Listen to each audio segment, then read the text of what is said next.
कसला एवढा विचार करताय? काय विचार करण्यासारखीच गोष्ट घडली नाही तर काय.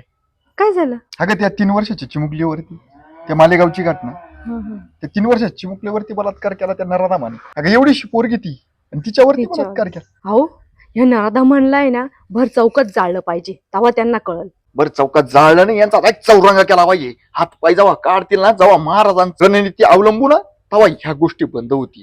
नाही तर तोपर्यंत बंद नाही होणार. सही लक्षात राहू दे, तोपर्यंत कदापि बंद होणार नाही. महाराजांचेच विचार या ठिकाणी आपल्याला ठेवावे लागतील, तेव्हा या गोष्टी बंद होतील. नाहीतर या गोष्टी बंद होणार नाही. त्याच्यावर काही नियम काढले पाहिजे, त्यांना जाळून टाकलं पाहिजे किंवा जागेवर फाशी दिली पाहिजे. किती दिवस आपण आता बलात्कार झालं की मेणबत्त्या घेऊन जाणार आहे? हे किती दिवस चालणार आहे? खरं आहे का सही तुझं? केव्हापर्यंत मेणबत्त्या धरायच्या ओ आम्हाला न्याय द्या, ओ आम्हाला न्याय द्या, आणि शासन काहीच करीत नाही. कवर न्याय मिळणार आहे? डायरेक्ट एखाद्याने ना, ज्यांनी बलात्कार केला ना, त्याचा डायरेक्ट इन्काउंटर करून टाकायला पाहिजे. इन्काउंटर जर केला ना, तर संपला विषय, संपला तिथे डायरेक्ट जागे. डायरेक्ट इन्काउंटर करून टाकायला पाहिजे. हा नियम पाहिजे. तेव्हा कुठेतरी या गोष्टी बंद पडतील, कुठेतरी आळा बसेल याला. त्याच्याशिवाय आळा बसणार नाही.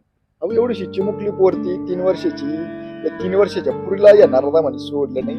अरे काय काय काय तिच्या घरच्यांना वाटत असेल, काय किंवा तिचे आई वडील काय विचार करीत असतील का? हो ना. त्यात मुलींची संख्या कमी, लोक मुलींना जन्म देती नाही. स्त्री भ्रूण हत्याचं प्रमाण किती वाढलंय, हे कुठेतरी थांबलं पाहिजे.